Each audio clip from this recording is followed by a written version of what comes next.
What's going on, guys? Sean Obsessed here. Again, I want to apologize to you guys for not getting the content out sooner to you, but as you all know, life has changed for everyone.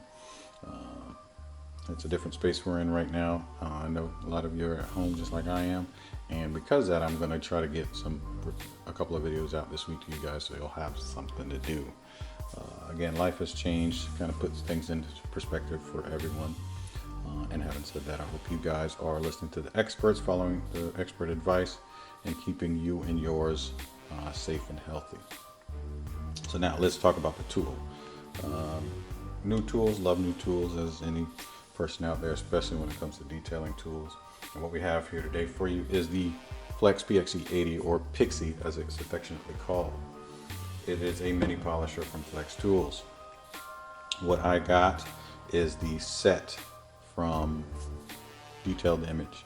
It comes as a set, comes as a kit, or you can piecemeal the tool together. Just get the body, the batteries, the charger, and you can get your pads and attachments as needed. And I kind of was looking at the tool itself and which was the best to buy in terms of how to put the kit set together, and it was just cheaper to get the entire set. So let's talk about what we got with the set, what I like about the tool and what I don't like about the tool. So again, I got the set from Detailed Image. It came with the tool itself, the tool body, 2 batteries, charger, backing plates, polishing attachments, and 3.5 inch and 1.5 inch pads. So the pads that came with it are from Lake Country. We've got the gray heavy cutting, the orange light cutting, the white polishing, black finishing, all in 3.5 inch to be used with the 3-inch hook and loop backing plate. And we've got all the same pads and a 1.5 inch for the 1-inch hook and loop backing plate. What you also get in terms of backing plates is the adhesive sanding plate. This is an awesome little tool. Will help my scratch repair greatly. As you know, with repairing scratches, sometimes you have to do a little sanding. Using a tool with the backing plate allows you to get even pressure and even sanding across that surface. Now, you also get some polishing attachments, so the tool can switch the different types of rotation. You can go from, this is the rotary attachment, to a 3mm random orbit, to a 12mm random orbit. So pretty neat that you have that kind of flexibility depending on the area that you're working on. This also comes with the charger for these 2 batteries. The 2 batteries that you get with the set are the 2.5 amp. Flex actually sells additional batteries. They're 4 amp and 6 amp. I know initially you're going to think, why not just go get the big batteries? If you guys aren't familiar with Mike Phillips from Auto Geek, well-renowned detailer and all-around nice guy, he tested this tool and put the batteries to a test and let the tool run for 40 minutes straight on the 2.5 amp battery. So 40 minutes on a 2.5 amp battery.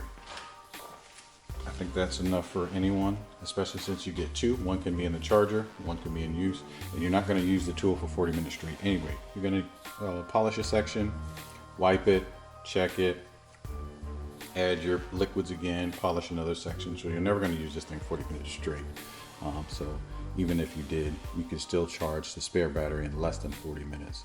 Now, what's also cool about this charger is it also is a smart charger. I know everybody says that when they put some type of battery or charger technology that it's smart. But this one is pretty intuitive, and I'm going to show you guys how it works. So I'm going to check that battery out because I think it's full.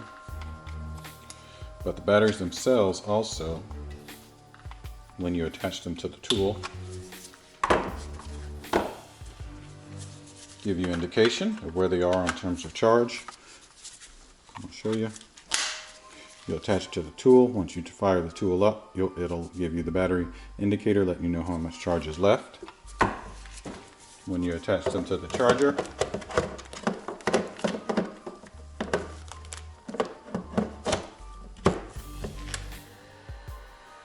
Charge indicator comes up, it's recognizing the battery. You can see on the battery it's giving you charge level there.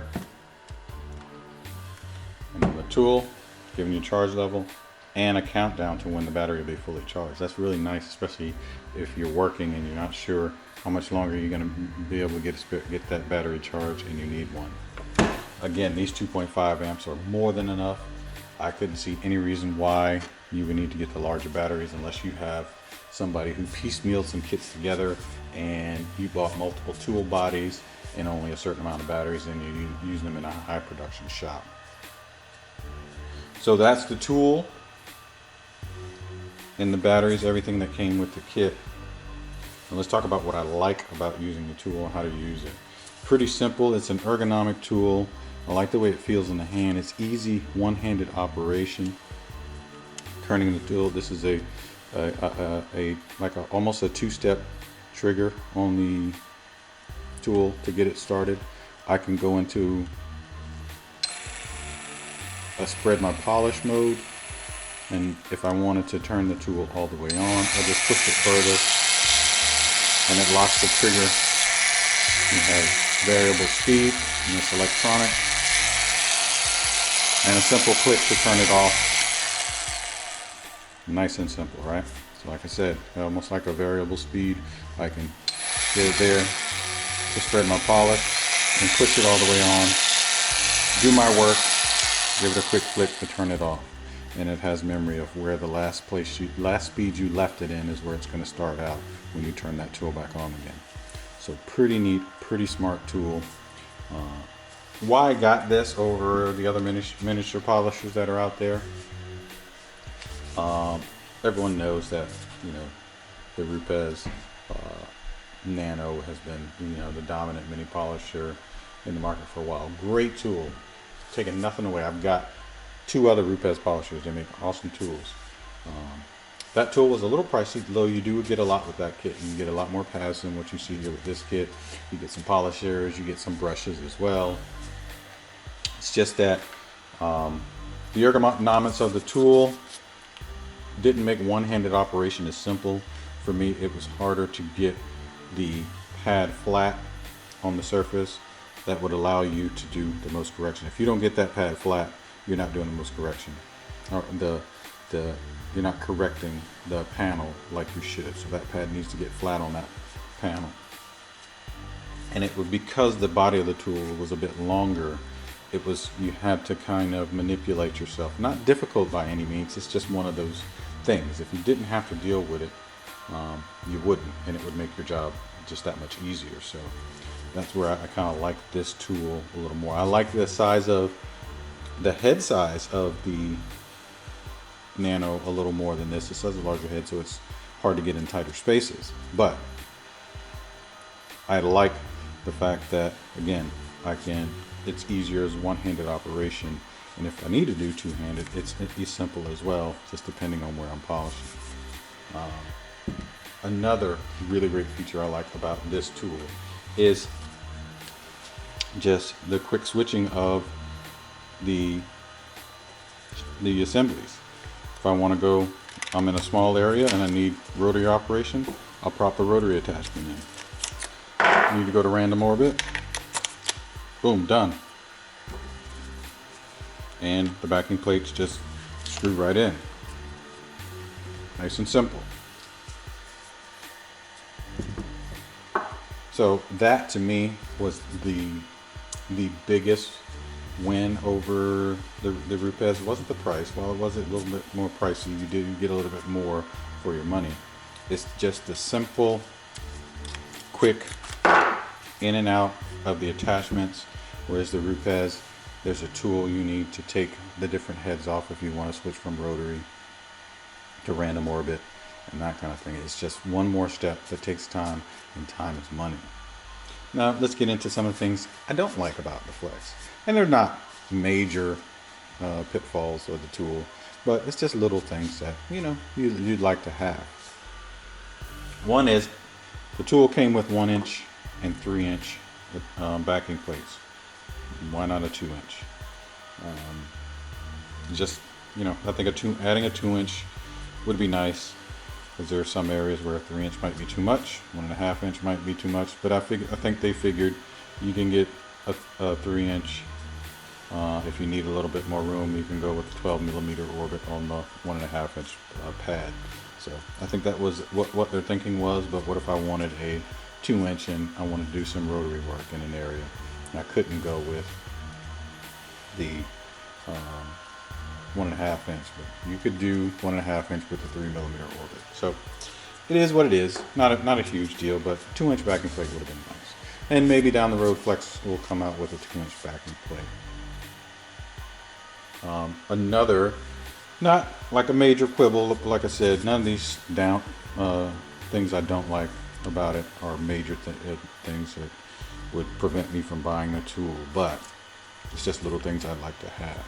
So let's say I'm polishing on the roof of a car or a truck, something where I don't have the luxury, or more likely a truck than a car, but it happens on cars as well, but where I don't have the luxury of getting out of the spot that I'm in, where I could want to set the tool down on the surface. So this is the hood. I want to set the tool down. It doesn't have a padded area where I could set the tool down, wipe my panel, apply some polish, and keep going. I'll have to take the tool, go sit it down, or put a towel on the vehicle and set the tool on the towel. It's just one more thing. It has some edges here that if you sat that tool down, could scratch the clear coat. Back here there's a plastic edge here. Not a huge deal, but really nice to have some type of rubber bumpers that gave you the ability to sit the tool down. Again, the other thing was that the head on this is not as small as the Nano. The Nano, let's say if I was polishing some wheels, I can really get that Nano in some smaller areas to do polishing of a wheel within some spokes or something. Not a big deal. And maybe Flex will come out with a shaft. There's some other rotary attachments that you could get a little length from the head of the tool to do some polishing in some tight areas. But again, none of those are huge drawbacks. I really like the tool. I've had some chance to use it. As you can see, I'm using it on a job I'm doing now.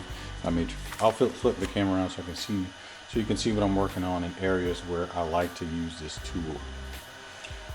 But that's it, guys. This is the Flex PXE or PXE 80. Great tool. You guys are on the fence about adding a mini to your arsenal.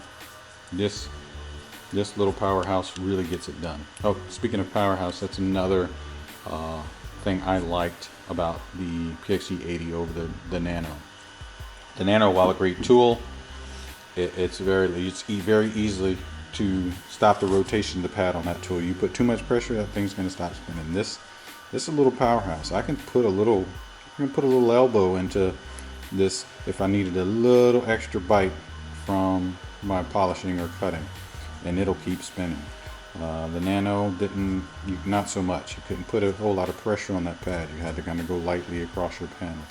You can put a little pressure, finger pressure, but not much. This you can lean into this a little bit, and it'll still rotate, it'll still spin, it'll still cut.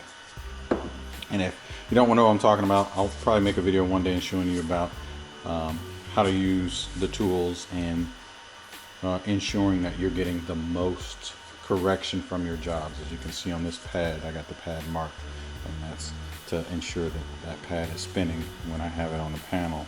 If it's not spinning, you're not doing any correction, so that's why you see the mark on the pad. But we'll do that, save that for a different video. I'll show you some of the panels or some of the areas on the exterior of this car that I'm working on today where I found tools like this are just irreplaceable. All right. So this is what we're working on, the current project. This is a 2020 Honda Accord 2.0T Touring. Great car, 10th generation Accord. Like these, they've grown on me. When they first came out, I wasn't sure. But again, that's great styling. I don't care for the wheels on this one. I like the wheels on the sport version better. But again, this is the 2.0, I'm doing air quotes, big boy engine, the 2.0T versus the 1.5T. I believe it's 250 horsepower, 252 horsepower, 277 some odd foot-pounds of torque. They say it's a detuned engine from the Civic Type R. It's a peppy little machine. A lot of torque. I used to own a Accord Coupe back in the day with the V6 engine, and I really like that car. It served me well for many years. But let's talk about, we're not talking about the car today, we're talking about the tools. So areas where I find that the PXE comes in really handy is on these A-pillars. You know, you got a slim section to work here. You can put that 1.5 inch pad in here with a 3mm backing plate, knock this panel out and get really good results. Could I go across here with my Millie? The pad combination I'm using for most of this vehicle is my Rupes Millie with the yellow polishing pad and Optimum Hyper Polish. This is a brand new car, less than 200 miles, and it only has minor defects, some water spots, a couple nicks here and there, but we were able to clean those up nicely with the pad and fluid combination. But could I go on this section with a 5-inch pad like I'm using to polish the rest of the car? Sure, but you wouldn't really want to. Because what's going to happen is you're going to get cutting on here, but then you risk throwing a lot of polish, ruining your pad, and possibly ruining this trim down here. So why risk it? You know, get in here, right tool for the job, 1.5 inch backing plate on this entire area here, and you're good to go. Another area where I find it useful is on these B pillars. You know, these B pillars are a pain. These gloss black B pillars get scratched up. They get all nicks and scratches on these. Scratch really easy because they're really soft. But in here, another great place to use the PXE 80, because you can get the 12mm rotation and this perfectly in this area here with the 1.5 inch backing plate. Get that panel clean. Could I go on here with the 5-inch backing plate on the Millie? Sure. But again, you're risking a lot of dust. Even a hyper polish doesn't dust too much. If I were using a different polish or compound, you could risk a lot of dust because your pad's going to be scraping against these edges. Going to kick dust everywhere. More cleanup, more time, and more time means less money. And you could also risk damaging your pad and these rubber gaskets along here. So again, not ideal. Another area, when you're working with lower body panels, you have these odd curves where you may not be able to get a larger tool in. That's where the mini polishers come in really handy along here, along that body line. It'd be hard to get a 5-inch polisher with an orbit, even though the Millie is pretty precise and it only has a 5mm orbit. Still has a 5mm orbit, and you want that tool, I mean, too much friction up against this panel or this trim, because there is a gap here on this body line, just the same as down here. Short with space, curved body line. Get in here with the PXE, knock it out. Precision tool for the job. Same thing along these door handles. Get on here with the PXE, knock it out. Why jump on here with a 5-inch pad and risk damaging your pad and or the trim on the vehicle? Another place is just around the door handles in general. You can get in here. It's almost like cutting in. If you're painting and you tape off your trim, paint around your trim first, or cut in as they call it, and then paint the big, and then start painting the big panel. So I come in here and work these areas with the PXE 80 first, around the door handles, or around the trim, around these body lines, and then I do come back with the big panels, and then we're done. Another area, bumpers, front and rear, around license plate areas. You see here, areas like this. Could I get in here with a 5-inch polisher? Sure. But I risk banging my tool up against this black plastic trim or adjacent body panels. Why do that? Why risk it? You don't want to damage the vehicle, and you don't want to damage, most importantly, you don't want to damage the vehicle. And you don't want to damage your polisher or your pads either. This black plastic trim. You're definitely not going to get in here really well with a 5-inch polisher. These character lines here, you can't get a polisher flush and do the right correction that you need on this gloss black. This vehicle's new, so there's not a lot of correction, but if it's for an older vehicle, you probably need to get a bit more correction in this. But so you guys get the picture. Areas like this where you just need a little bit more precision that you can't get with a long throw or a large polisher or a large backing plate or pad. So that's it, guys. That's the PXE 80, why I got it. And when I get a vehicle in here with some interiors with some gloss black or some clear coated simulated wood trim where we're going to do some correction, I'll show you guys how effectively a tool like that works. So that's it for this one, guys. I got some more coming, some more chemicals, some new coatings that are on the market I wanted to show you guys and experiment with, and I will talk to you again in the next one, guys. Stay safe, stay healthy.